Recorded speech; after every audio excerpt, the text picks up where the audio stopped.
Hello ladies and gentlemen, today what we're going to be doing is we're going to be going through a story time. What this story will be about is the only consistent theme in my videos, and that will be my hair. So the story begins halfway through the pandemic. So at the time my hair was like super long, like it was probably longer than this or maybe the same, I don't really fucking remember. Who remembers that shit? But yeah, I've been avoiding getting a haircut for like 6 months probably, which is pretty reasonable when you compare it to people who go to the barbershop every weekend. Like, does your hair really grow that fast that you have to go every weekend to get a haircut? Alright, whatever. Back to the story. Let's go. Alright, so the reason why I avoided getting a haircut for like 6 months is because I asked my girlfriend every time, right? And what she says is, I like it long. So, I kept it long. But of course, as we all know, there's a limit to everything. There's a limit to batteries, there's a limit to your speed, there's a limit to the queen's age. And I just quite frankly reached my limit. So I asked Ruby the same old question. Do you like my hair? Should I cut it? Is it too long? And no, I wasn't talking about my penis. And then what she answered was, cut the hair. You look like a fucking bitch. I mean, not really, right? So basically what she said was like, yeah, you could cut it if you want. I wouldn't mind if you did. But don't cut it too short where it's like, that only like 1/4 of my hair. 1/4 is an important number. Remember that number. So then yeah, I decide, you know what, fuck it. I'm just gonna cut off 1/4 of my hair. So then what I do is I text my barber, hey, are you guys still doing, like haircuts? Cause like, it's like the pandemic, you're not supposed to be out. So how am I supposed to know if they're doing haircuts, right? And then what he responds will shock you. He said, yeah, bro. Once I read that, bro, I was just like so shook, I was like, holy shit, I'm one of the bros now.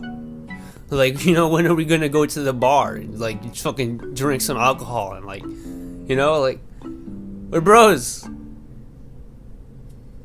But yeah, that barbershop is like one of the best in the town, really affordable, really cheap, and like they give like really quality haircuts. So if you're a guy getting a haircut, make sure that the name of the place you're getting a haircut at does not include the word salon. They will fuck your shit up, because before high school, I used to get haircuts at like salons, because I was too scared to ask the barber for like, like a certain haircut, because like, hair could like fucking destroy your look or make it look better, and I was like so afraid that I'd like just choose that horrible look, So I'd just be sitting in the chair like, Mom, can you help me? Like I was like a 14-year-old boy, didn't know what haircut I fucking wanted. I look like a fucking bitch, okay? And like my mom would just give me the good old 433, like I looked like I was going to the military. This is what it looked like. Okay, back to the main story. Sorry guys, I keep getting sidetracked. So look, basically what happened was I was in the barbershop, right?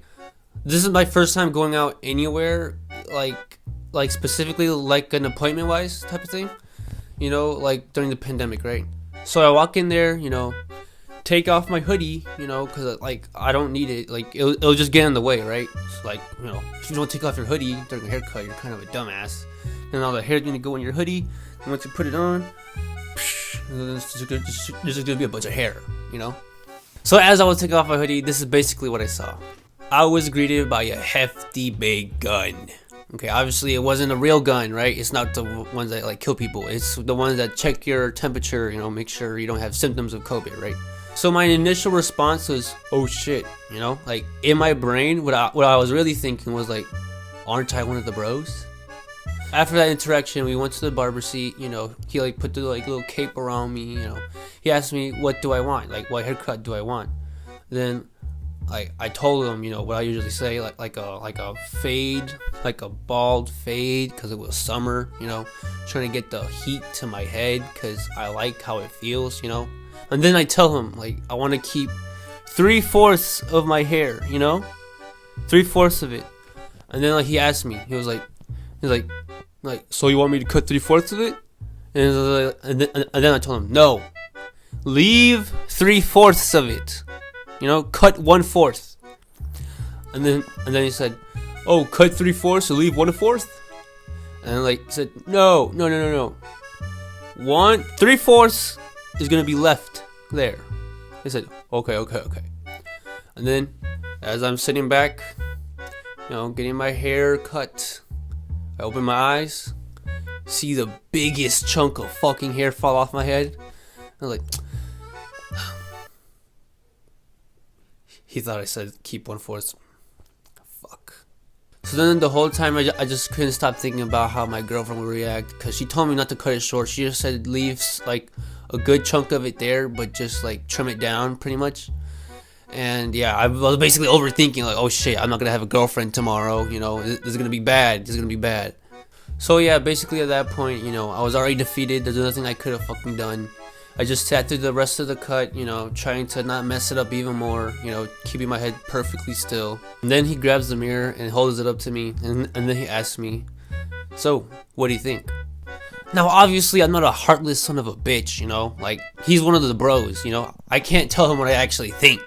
So then instead, what I do is I give him one of the most hesitant yeses ever. Like, yeah, that looks good.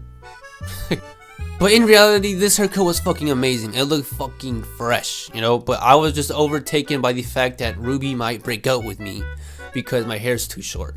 So then after that, I gave him a $20 bill because they charge like $15, so I gave him like a $5 tip. It's nothing much, right? It's pretty cheap.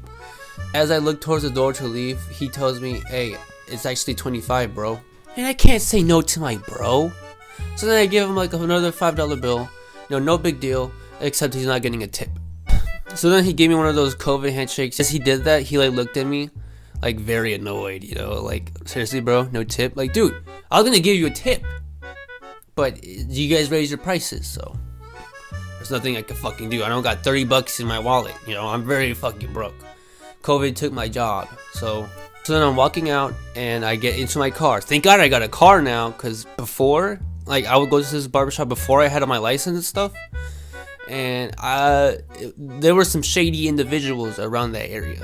So 2 years ago, before I had my license and I would get haircuts, like, I would have to like call my parents, to come pick me up like, after the haircut. So basically I would come to the barbershop with my like gym bag, which was black. And then I would also like wear my hoodie, which is also black, and sweatpants, which you guessed it, were fucking black.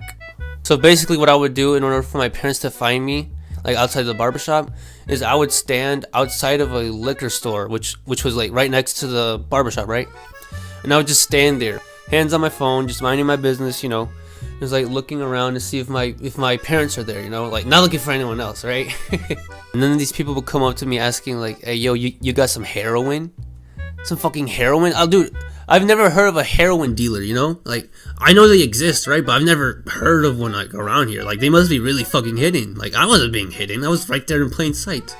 Like, I only heard of like weed dealers, And then I would tell him like, no man, sorry, I don't really have anything, right? And then there would be this one guy where he would just say, come on man, I know you playing, man, come on, let me get some heroin, bro. Not that funny, because like the whole time I would stand there, I would always like think like, oh shit, what if I'm on someone's turf? So my whole goal when I was waiting there was to look as much like a kid as possible. Like I would walk around like wandering, like doing like a little penguin waddle to look so defenseless, because like no one's gonna think a defenseless little kid is a drug dealer, right? And obviously it didn't work all the time. People would still ask me for drugs. So yeah, basically being able to drive there and back is kind of a huge blessing, because now I don't have to worry about me stepping on someone's turf, So now it was time. It was judgment day. I had to see what Ruby thought. So then I came over her house, just knocked on the door, and her little sister like opened the door. She was like, "Whoa," she was like shook, because like she didn't know about my haircut. I mean, maybe she did, right? But she didn't know I was gonna cut it super short, like I did, right? And then like I just saw everyone's surprised face, and then like as I walked to Ruby, she was very accepting. Thank God, right? She said it didn't look that bad, She would look kind of surprised, right? But it was a pleasant surprise. So thank you, Ruby. You're the best girlfriend. I know you're watching this. Thanks, bro.